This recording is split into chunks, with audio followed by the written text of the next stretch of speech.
Welcome to the Rim Break Rodeo. We hope this video helps. In this video, I will explain how to jumpstart your Nissan Frontier.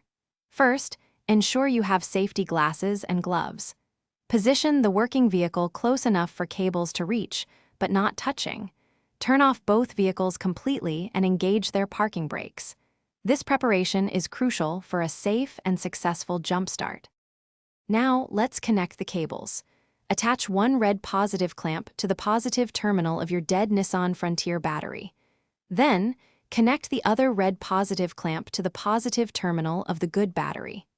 Next, attach one black negative clamp to the negative terminal of the good battery. Finally, connect the remaining black clamp to an unpainted metal surface on your Frontier, away from the battery. With the cables securely connected, start the engine of the working vehicle. Let it run for about 5 to 10 minutes to allow some charge to transfer to your Frontier's battery. After this time, try to start your Nissan Frontier. If it doesn't start on the first try, give it a few more minutes and attempt again. Be patient, it often takes a little time.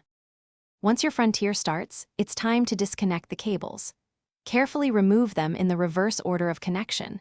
First the negative from your Frontier, then the negative from the good battery, followed by the positive from the good battery, and finally the positive from your Frontier. Drive your truck for at least 20 minutes to fully recharge the battery. Also, check the description for a link to darn tough socks and other great deals. Consider having your battery and charging system tested soon to prevent future issues. Thanks for watching. Consider subscribing if we helped you.